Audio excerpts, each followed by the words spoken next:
Good morning student. आप 8th class, जैसा कि आपको पता है कि मैंने आपको लेसन 1 पढ़ाया था हिंदी सेकंड में, और अब मैं आज आपको लेसन 5 पढ़ाने जा रही हूँ, उपसर्ग। आपको नाम यहाँ दिखाई दे रहा है, उपसर्ग। लेकिन ये मैं आप अभी सोचेंगे कि मैडम ने पहले आपको 2 से 4 लेसन नहीं पढ़ा, सीधे लेसन 5 पढ़ा के, वो क्यों? तो मैं आपको बताती हूँ कि 2 और 3 लेसन जो है थोड़े लॉन्ग में आ रहे हैं, उन्हें यहाँ वीडियो में समझा पाना बहुत लंबा वीडियो बनेगा और शायद आपकी समझ में भी ना पाए उतना, जिस तरीके से वो चैप्टर है। तो उस चैप्टर को समझाने के लिए मुझे आपको सामने समझाना होगा, इसलिए वो चैप्टर मैं आपको स्कूल खुलने के बाद पढ़ाऊँगी।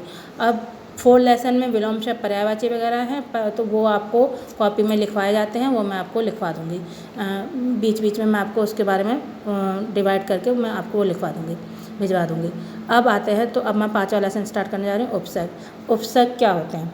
देखिए, उपसर्ग वे शब्दांश होते हैं जो मूल शब्द के प्रारंभ के में लगकर शब्द का निर्माण करते हैं, शब्दों का निर्माण करते हैं। जैसे पंखुड़ी उपवन गई, वहाँ महात्मा जी उपदेश दे रहे थे, सदा दूसरों को उपकार करो। तो जैसे ये ऊपर लाल लाल वर्ड दिख रहा है आपको, उपवन, उपदेश, उपकार, तो ये वन, देश और कार में आगे उप लग गया, तो ये नया शब्द बन गया। उपसर्ग लगाकर यानी नए शब्द बना दिए गए। और इस तरह से इनका वैसे वन था, उप लगाने से पहले वन था, लेकिन ये उपवन लगाकर बन गया बगीचा। उपदेश देश था केवल, और उपदेश लगाकर बन गया ज्ञान। और उपकार था, कार यानी कार गाड़ी होती है, और उपकार यानी किसी पर दया धर्म करना, वो हमारा उपकार होता है। तो इस तरह हमारे जब हम शब्द में पहले किसी भी शब्द से पहले कोई नया शब्द लगा देते हैं, और उस उपसर्ग से हमारे शब्द के भी बनता है नया, और शब्द के अर्थ में भी अंतर आता है। तो जो शब्दांश के शब्द के आरंभ में जुड़कर उसके अर्थ में विशेषता परिवर्तन लाते हैं, वे उपसर्ग कहलाते हैं। उपसर्ग होते हैं 5 प्रकार। हिंदी में उपसर्ग ये निम्नलिखित उपसर्ग बताएंगे: संस्कृत के उपसर्ग, हिंदी के उपसर्ग, उर्दू फारसी के उपसर्ग, संस्कृत के अव्यय और अंग्रेजी के उपसर्ग।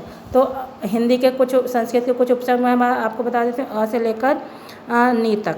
तो ये शब्द कैसे बनेंगे? जैसे अ लगा दिया, नहीं हो गया, अ का मतलब अभाव हो गया, और इसमें अधर्म हो गया, अज्ञान, अनाथ, अकाल हो गया। इसके बाद आ लगा दिया उपसर्ग, तो आ लगाकर उपसर्ग में क्या बना? आजन्म, आमरण, आदान, आक्रमण। ऐसे ही अत्याचार, अत्यधिक, अतिरिक्त, ये अति शब्द लगा कर बन गया अत्यंत।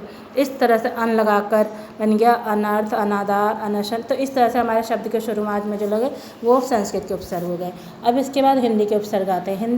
संस्कृत के कुछ उपसर्ग ये दिख रहे हैं आपको, मैं दिखा रही हूँ, कि सब समझा पाना मुश्किल होता है, सब कुछ बता पाना, बोल पाना सारा, इसमें देख के समझ लीजिए आप। फिर हिंदी के उपसर्ग कैसे? अ, अन, भर, चौ, पर, बिन, अध, उन, ये सब दिख रहे हैं आपको। और इन सबको मिलाकर कौन से शब्द बनते हैं? अशांति, अमर, अगम, अछूत, अनमोल, अनकही, अनजान। अन लगाकर बन गया भर, लगाकर भरपूर, भरमार, भरपाई, भरसक। चौ लगाकर चौपाया, चौमासा, चौराहा। पर लगाकर परदेश, परलोक, परोपकार। बिन लगाकर बिन ब्याह, बिन।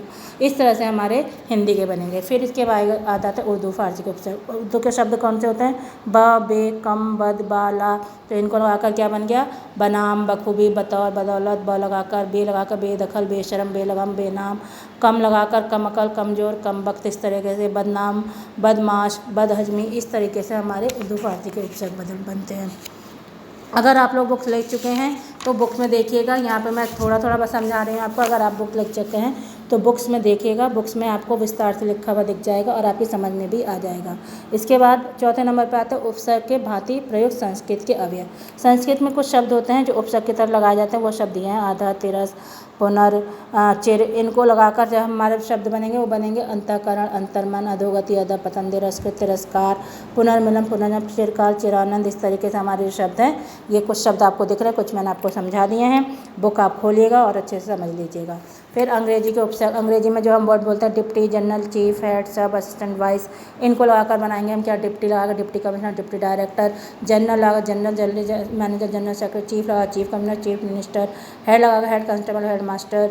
इस तरह से हमारे जो हैं हमारे अव्यय पूरे होते हैं, और अव्यय इस तरह से हमारे लगाए जाते हैं और शब्दों के अर्थ में अंतर लाया जाता है।